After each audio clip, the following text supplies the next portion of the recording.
شۆڕشی دەرسیم 1851 مردن نەک خۆ چەماندن. دەرسیم کەوتۆتە سەر چیایەکی دوورە دەست و هیچ لوتکە شاخێک یان چیایەکی دیکە بەسەریدا زاڵ نییە و شوێنەکەی تا ڕادەیەکی باش بەرزە. چیاکە لە هەموو لایەکەوە تەلان و هەڵدێرە و تا بڵێ سەختە و تەنیا یەک ڕێگای تەسک دەچێتە ناو دەرسیم و چواردەوری ڕێگاکەش دووبارە تەلان و هەڵدێرە. دەریاچەیەک لەسەر چیاکە هەبوو کەوایان لێ کردبوو ئاوی دەریاچەکە بێننە سەر ڕێگاکە و هەر کاتێک بیانەوێت لافاو لەسەر ڕێگاکە دروست بکەن. نزیکەی 4 تا 5,000 خانوو لەسەر چیاکەن لەگەڵ ژمارەیەکی زۆر باخچە و پاوانی بەرفراوە.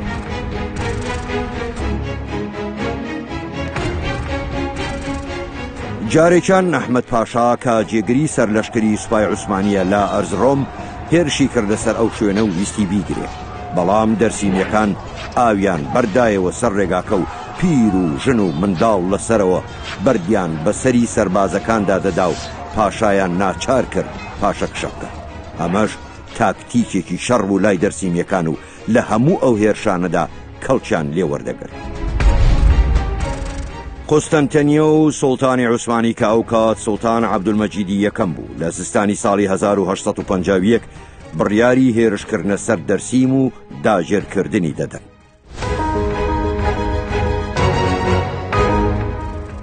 دەرسیم ئەو کات لەلایەن سێ بەگزادەی دەرسیمەوە بەڕێوە دەبرا، سێ بەگزاد، بەڵام لە دیارترینیان هیران بێ کە دەسەڵاتێکی باڵای لە دەرسیم هەبوو. بە شێوەیەکی گشتی ئەو کات سەردەمی سوڵتان عەبدولمەجیدە لە دەوڵەتی عوسمانی. لەو کاتە دەوڵەتی عوسمانی بڕیاری گەڕانەوەی دەسەڵاتی مەرکەزیەتی دابوو بۆ هەموو ناوچەکانی دەوڵەتی عوسمانی. لەو چوارچێوەشدا مێنیشینە کوردەکان لە نێوبرابوون، وەی دەوڵەتی عوسمانی قبوڵی نەبوو دەسەڵاتی دەرسیم زۆرێک لە سەربەخۆیی هەبوو. وەگەوەی کە نووری دەرسیمی لە کتێبەکەی مێژووی دەرسیم دەڵێ دەرسیم تا ڕادەیەکی زۆر بە درێژایی سەردەمی دەوڵەتی عوسمانی سەربەخۆ بووە. وەی دەوڵەتی عوسمانی دەویست لەو سەربەخۆی دەوڵەتی عوسمانی بڵێن دەرسیم بدات و نەیهێڵێت. بێگومان هیران بێ و بەگزادەکانی دەرسیم و خەڵکی دەرسیم قبوڵیان نەدەکرد کە دەسەڵاتی دەوڵەتی عوسمانی بگەڕێتەوە ناوچەکە. بۆیە پێشوەختە ئاگایان هەبوو کە دەوڵەتی عوسمانی دەوێت هێرشکاتە سەر دەرسیم، لەبەرەوە دەستیان کرد بە خۆمە ئامادەکاری و پێشوەختەیەکی یعنی ئامادەکاریەکی پێشوەختیان کرد بۆی بتوانن بەرگری بکەن لە بەرامبەر هەر هێرشێکی لە ناکاوی دەوڵەتی عوسمانی. کوردنشینانی دەرسیم لە ڕاستیدا ئەوان لە ڕووی بیر و باوەڕی ئاینیەوە جیاوازن لەگەر کوردنشینەکانی ناوچەکانی تری باکووری کوردستان و ناوچەکانی دیکەش، چونکە ئەوان بیر و باوەڕیان عەلەویە، کوردی عەلەوینە. ئەوەش بەمانای ئەوە نینە ئەوان لە ڕووی بیر و باوەڕەوە شیعانە، چونکە زۆر کەس وا تێگەیشتووە کە دەڵێ عەلەوی شیعە، بەڵام کوردە عەلەویەکان بیر و باوەڕێکی تایبەتە. بۆیە و ئەم کوردە عەلەویانە بە بەردەوامی کێشە و ململانیان هەبووە لەگەڵ دەوڵەتی عوسمانی بەهۆی جیاوازی بیر و باوەڕیان لەگەڵ دەوڵەتی عوسمانی و ئەو ناخۆشیانە زۆر شەڕ و جەنگ و ماڵوێرانی بۆ کوردە عەلەویەکان لێکەوتوتەوە.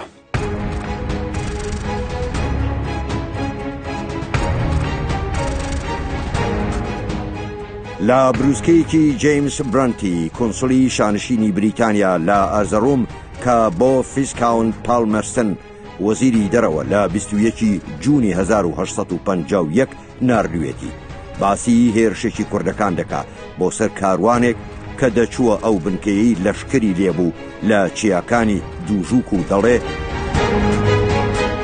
گەورە شەرەفی ئەوەم هەیە کە بە ئێوەی مەزنی ڕابگەێنم. دوێنێ هەواڵە گەیشتووە کاروانێک کە 100 ئێستریان پێبووە، بارەکانیان چەک و زەخیرە و پارەی زێر بوون.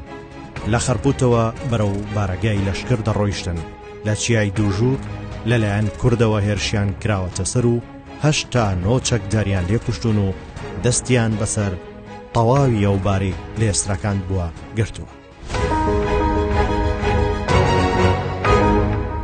ئەو شۆڕشەی کە لە دەرسیم ڕوویدا لە ساڵی 1851 دەتوانم گەڕینەوە بۆ پێشخانێکی مێژووی کە بڵێن پێشینەیەکی هەیە.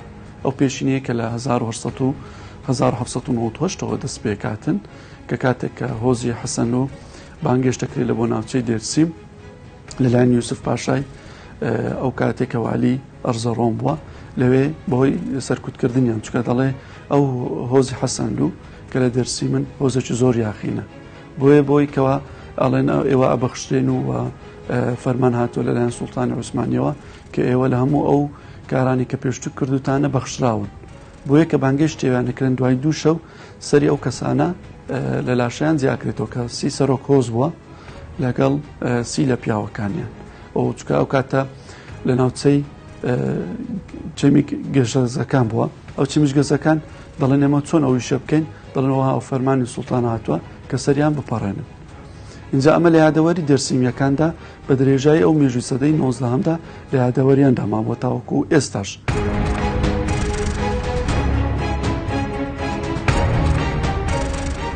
مانگێک بە سەرنامەکەی یەکەمدا تێدەپەڕێەوە ئەمجارە لە بروسکەیەکدا جەیمس برەنتی کۆنسۆڵ چەند زانیاریەکی ورد بۆ ڤیسکاون پاڵمەرستنی وەزیری دەرەوە لە 22 جوڵای 1950 دەنێرێت.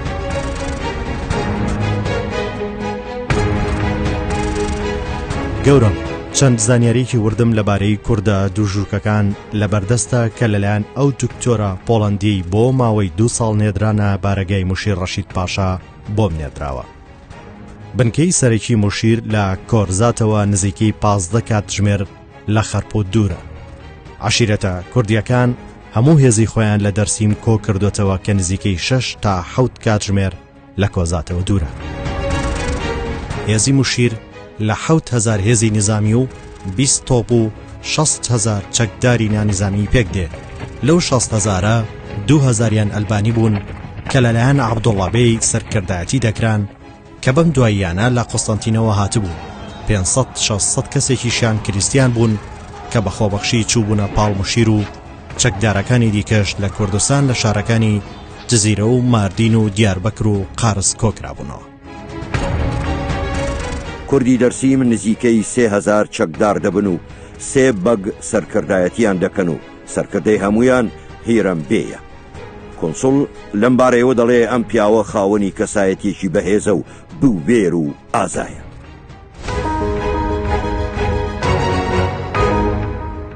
طبعا ئەو کاتە موشیر وەکو فەرماندەیەکی لەشکی عوسمانیەکان داوای خۆ بەدەستلەودانی لە خەڵکی دەرسیم کرد، بەڵام خەڵکی دەرسیم بڕیاریاندا بەرگری بکەن، بەرگری و مقاومەت بکەن لە بەرامبەر هێرشێکی دەوڵەتی عوسمانی. دەوڵەتی عوسمانی نوێنەرێکیان ناردە لای هێرانبێ. طبعا بدایەت ینی بە جۆرێک لە جۆرەکان بڕیاریاندا نوێنەرەکە سەر ببڕن و سەرەکەی بۆ موشیر بنێنەوە، بەڵام دواتر لەو بڕیارە بە شتێکی باش و ناشرینیان زانی، بۆیە بڕیاریاندا کە ڕێز لە نوێنەرەکە بگرن و بە نوێنەرەکەیان گوت کە بچۆ لای سەرکردەکەت پێی بڵێ کە ئێمە بەرگری دەکەین، مقاومە دەکەین و خۆمان لە بەرامبەر هێرشی دەوڵەتی عوسمانی ناچەمێنین. ئەو ناوچەی دەرسیمیەکان دەوڵەمەند بووە بە لایەنی کانزاییەوە، بە تایبەتی لە زێر و زیو و بەریتانیەکان زۆر گرنگیان پێداوە، تایبەتی کە کۆنسوڵخانەیانە بۆ لە ئەرزەڕۆم، بە تایبەتی لە سەدەی 19دا بەریتانیەکان دەخالەتیان کردووە لە کاروباری کورد و لە دەوڵەتی عوسمانی و بە تایبەتیش لە سەپاندنی دەسەڵاتی مرکزیەتی عوسمانی، ناوەندگرایی عوسمانی لەو ناوچەیەکەوە بیسەپێنن بەسەر کووردە. لە 2 سێپتەمبەری 1950 کۆنسڵ دەڵێ زانیاریەکی ئەوتۆمان لەبارەی ئەو ئۆپراسیۆنە نییە کە دژی کوردەکاندا ئارادایە، بەڵام 2 هەفتە بەر لە ئێستا هەواڵی ئەوەمان پێگەیشت کە هێزێکی زۆر بەرەو ئەو بارەگایە چوون کە عوسمانیەکان لەسەر چیای دووژووک دایان ناوە، بەڵام لە ڕێگادا کورد هێرشیان دەکەنە سەر و ژمارەیەکی زۆر کەمیان نەبێ کە توانیویانە ڕابکەن، ئەوانی دیکە کە ژمارەیان 200 کەس دەبوو هەموویان کوژراون و کەلوپەلەکانیان دەستیان بەسەردا گیراوە. هۆکاری ئەوەی کە هێزەکانی دەوڵەتی عوسمانی بە بەردەوامی هێرشیان داهێنا سێر دەرسیم بۆ چەند فاکتەرێک دەگەڕایەوە. یەک لەوانە جیاوازی بیر و باوەڕی ئاینی بوو. هۆکارێکی دیکەی ئەوە بوو کە ئەو ناوچەیە دەوڵەتی عوسمانی بە هیچ شێوەیەک نەیتوانی بوو وەکو ناوچەکانی دیکە کۆنتترۆلی بکاتن و ئەو ناوچەیەش ڕقێکی زۆریان لە دەوڵەتی عوسمانی هەبوو بەهۆی ئەوەی کە بە بەردەوامی هێرشی دەهێنایە سەریان و هیچ گرنگجێکی بەو ناوچەیە نەدەدا نە لە ڕووی پەروەردەیەوە نە لە ڕووی ڕێگاوبانەوە و بۆیە دەوڵەتی عوسمانی و مەسەلەی بات یەک لەو فاکتەرانە بوو کە ئەویش ناپۆشی زۆری خست بووە چونکە خەڵکی ئەم ناوچانەواتە کوردە عەلەویەکانی دێرسیم بازی ساڵانیان وەکو ناوچەکانی تر بە دەوڵەتی عوسمانی نەدەدا چونکە هیچ خزمەتگوزاریەشیان نەبوو بۆیە دەتوانین بڵێین سەربەخۆییەشیان هەبوو لە بەڕێوەبردننی ناوچەکانی خۆیان. سەرچاوەیەکی هەواڵی دیکە دەڵێ شەڕێکی سەخت لە ئارادایەوە ئەو دوو هێزەی لەگەڵ ئەحمەد پاشا و وەلی پاشا یەکیان گرتووە شەڕ دەکەن و لێرە لە ئەرزەڕۆم جەڕاحی خەستەخانەیەکیان ڕاستپاردووە شوێن بۆ پێشوازیکردن لە 40 تا 50 بریندار ئامادە بکە.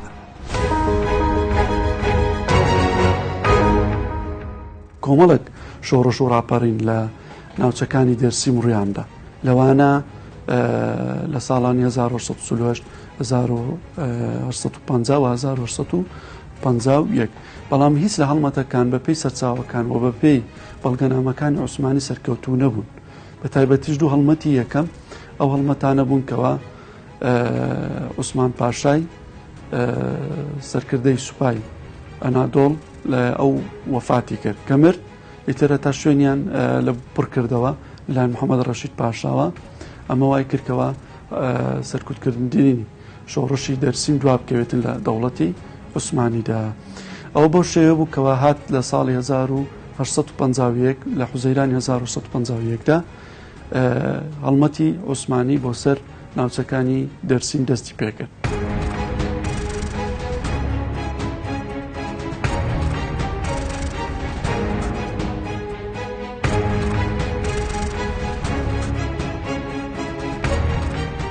چەند ڕۆژێک دوای ئەمە پزیشکێکی ئەوروپایی کە ماوەی 2 ساڵ لە ناو هێزی عوسمانیەکان دەبێ دەگەڕێتەوە و لەو کاتەی دەیەوێ لە ئەرزەڕۆمەوە بەرەو قۆستەنتینیە بڕوە زانیاری لەبارەی شەڕ و بەرەنگاربوونەوەی هێزی موشیر ڕەشید پاشا و هێرەمبەگ دەداتە جەیمس برانتی کۆنسڵ و ئەویش لە 10 سێپتەمبەری 1951 بۆ وەزیری دەرەوەی شانشینی بریتانیای دەنێرێ. ئەرزەڕۆم 10 سێپتەمبەری 1951. گەورە دەمەوێت ئەوەت پێڕابگەێنم کە جەڕاحێکی ئەوروپی تازە لە شەڕ گەڕاوەتەوە و کۆمەڵەیەک هەواڵی لا هەن ئەو زیاتر لە 9 مانگ لەگەڵ لەشکردا بۆ و سەردانی زۆربەی شوێنەکانی کردو و زۆر بە وردی شارەزای شوێنەکان بووە. ئەو دەڵێ لەشکر تەنیا لە 6 بەتالیۆنی نیزامی پێک دێ و ژمارەی چەکدارانی نانیزامی 14,000 تێناپەڕێ. بەم دوایانە ژمارەی زۆر چەکداری نانیزامی ڕۆیشتون و ئێستا پێشبینی دەکرێت هەر 10,000 لێمابێتەوە. شەڕ نییە و جارجار چەند پێکهەڵبژانێکی کەم ڕوودەدا. کورد بەردەوامن لە پاراستنی سنوورەکەی خۆیان. لەرز و تا و تیفۆ ژمارەیەکی زۆر پیاوی چەکداری لەناو بردووە. سەیەکی لەشکر بەکەڵکی خزمەتی سەربازی نەماوە. ژلەکانیان لە خوری دروستکراون و هەموو دڕاوە و زۆر بە زەحمەت پێڵاویان بۆ پێیان دەست دەکەوێ و خراپترین خۆراکیش دەخۆن. نەپارەیان هەیە و نەخزمەت گوزاریەکی تەندروستی باش. هەروەها هەر کاتێک بیانەوێ هەرکێک جێبەجێ بکەن ئەوە بەردەوام هێزە نانیزامیەکان دەنێرن و هێزی نیزامی لە شوێنی خۆی ناجوڵێ بەڵام بەهۆی بڵاوبوونەوەی پەتا و نەخۆشی لەو ڕێژەیە زیاتر دەمرن کە لە بەرەکانی شەڕ دەکوژرێن. کورد بەردەوام دێنە بارەکە و خۆیان ڕادەست دەکەن و مەرجەکان جێبەجێ دەکەن و ژمارەیەکی کەمچەکیش لەگەڵ خۆیان دەهێنن وەکو نیشانەیەکی ملکەچی و بەڵێنی ناردنی چەکی زیاتریش دەدەن. لەو لاشەوە استراتیژی کوردانی دەرسیم بریتیە لە مردن نەک خۆچەماندن.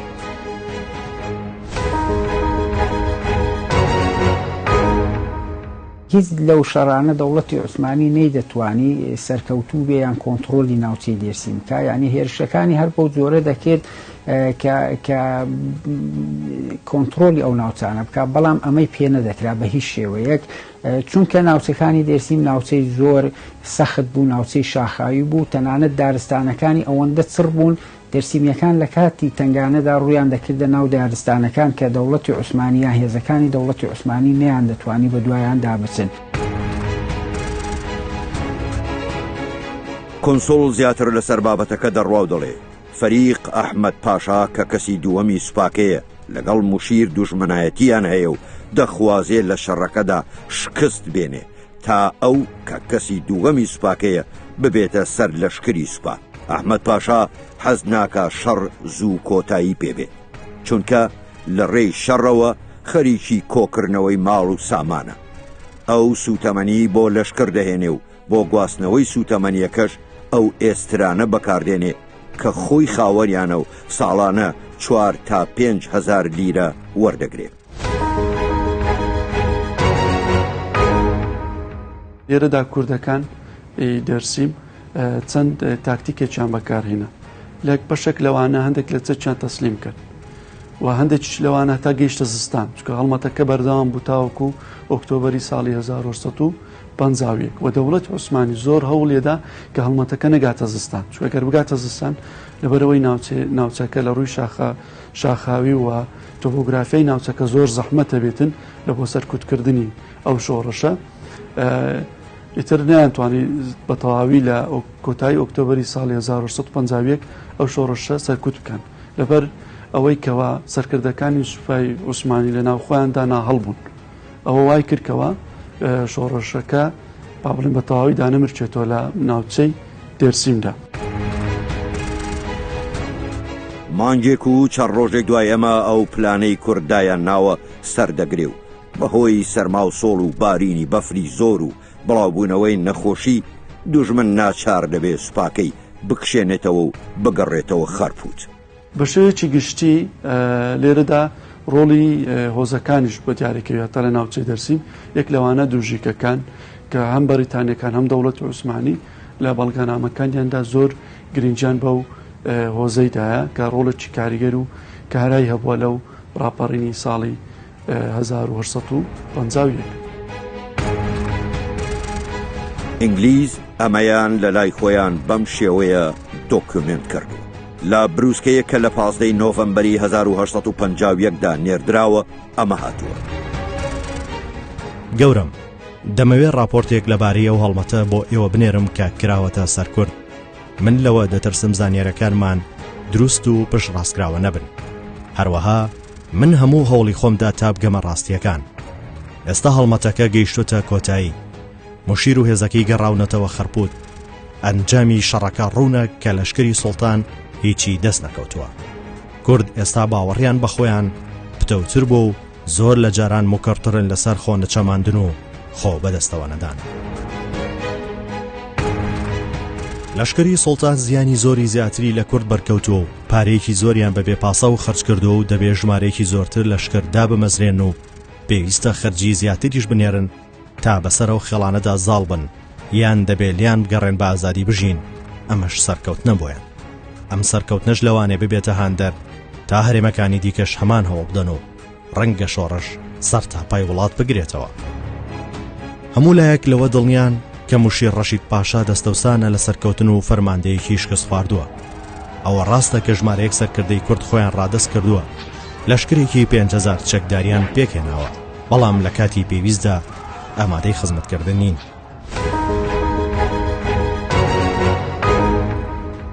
دێرسیم لە ڕووی جوگرافیەوە ناوچەیەکی زۆر ئاسەیە، ناوچەیەکی سەختە، یعنی تا ئەو کاتەش هیچ ڕێگاوبانێک بۆ دەرسیم نەبردرا بوو. بەردەوام خەڵکی ئەو ناوچەیە لە دەوڵەتی عوسمانی یاخی بوون و دەوڵەتی عوسمانی نەیتوانی بوودام و دەستگاکانی خۆی لەو ناوچانەدا بمەزرێنێ.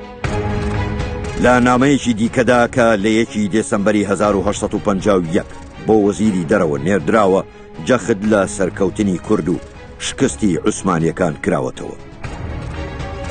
گەورم دەمەوێ ئەوە بە بەڕێستان ڕابگەێنم کە من پێم وایە و ئامانجانی هەڵمەتەکە لە پێناویان هێنرابووە ئارا لە هەموو لایەکەوە شکستی خواردووە. نەتوانراوە باج لەسەر کورد زیاد بکرێ و نە هیچ چەک داماڵینێکیش سوودی هەبووە. لەشکر هەمووی پاشەکشەی پێکراوە، تەنیا لەو شوێنە نەبێ کە پێشتر بارەگای بەتالیۆنی لێبوو کورد هەموو وڵاتیان داگیر کردووە. ئایا ئەمە ئەو ملکەچکرد نەبوو کە وەزیری دەرەوە داوای دەکرد؟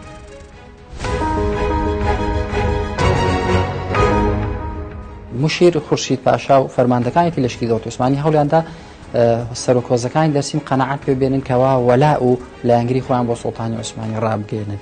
بێگومان هەندێک لە سەرۆکۆزەکان وەلایان بۆ دەوڵەتی عوسمانی ڕاگەیان، بەڵام بە شێوەیەکی گشتی دەرسیم تەسلیم نەبوو و نەکەوت و مقاومەیان کرد و بەرگریان کرد و مانەوە و خەڵکەکە لە کۆتاییە وەک ئەوەی کە لە سەرچاوەکان باز لەوە دەکرا دەڵێ کەمێک لە خەڵک خۆی کردە قوربانی بۆ ئەوەی زۆربەی خەڵک بە ئازادی بژێ.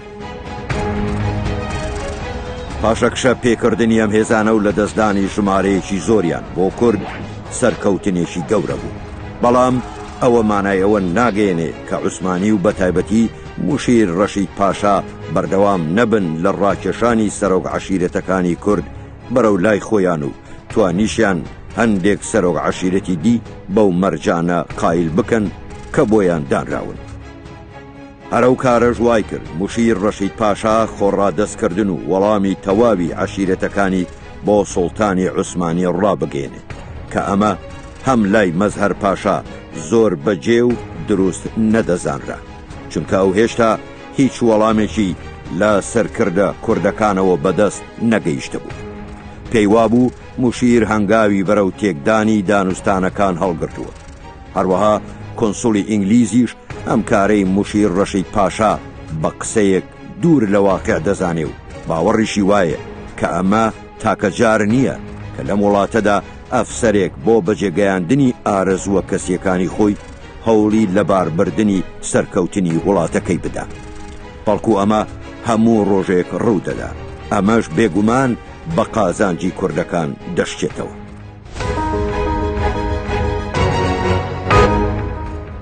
ئەو شەڕێکە لە ساڵی 1950 ڕوویدا ئەمە کۆتا شەڕی دەرسیمیەکان و عوسمانیەکان نەبوو و شەڕی زۆر دوای ئەو شەڕە لە نێوان ئەم دوو هێزەدا ڕوویداوە، بە تایبەتی لە کاتی شەڕەکانی دەوڵەتی عوسمانی لەگەڵ دەوڵەتی رووسیا وەکو شەڕی قڕم کە لە ساڵی 1953 واتە 2 ساڵ دوای ئەوە دەرسیمیەکان ببوونە ڕێگریەکی گەورەیان کۆسپێکی گەورە لە بەردەم هێزەکانی دەوڵەتی عوسمانی و دەوڵەتی عوسمانی زۆر هەوڵیدا لەو کاتەدا لەگەڵیان پێک بێت، چونکە ئەو ئاستەنگەی گەورەی ئەو ئاستەنگەی بۆ بە دەرکەوتو بوو کە پشتەوەی هێزەکانی کەوتبووە ناوچەی دەرسیم و دەرسیمیەکان بە بەردەوامی هێرشیان دەکردە سەر هێزەکانی عوسمانی. ئەو پرۆسەی لەشکرکێشیە بۆ شەر دەرسیم دەتوانین بڵێن هەتا سەردەمی مستەفا کەمالی شەر بوونی هەبوو لە ساڵی 1938 گەورەترین لەشکرکێشی لە سەردەمی جمهوریەتی تورکی کرا سەر شاری دەرسیمە کۆمەڵکوژیەکی گەورە لە شارەکە کرا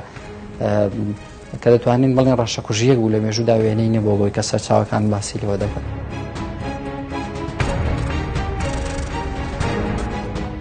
پاشەکشەی هێز و نەخۆشکەوتنی سەربازەکان و ململانەی نێوان سەرکردە شەڕکەرەکانی عوسمانی و گەندەڵی و پێشخستنی بەرژەوەندی کەسی لە پێش بەرژەوەندی وڵات هۆکار بوون تا عوسمانی بۆ ماوەیەکی دیکەش نەتوانن دەرسیم داگیر بکەنەوە و دەرسیمیەکان بەشێکیان مردن تا زۆرینە خۆیان نەچەمێنن.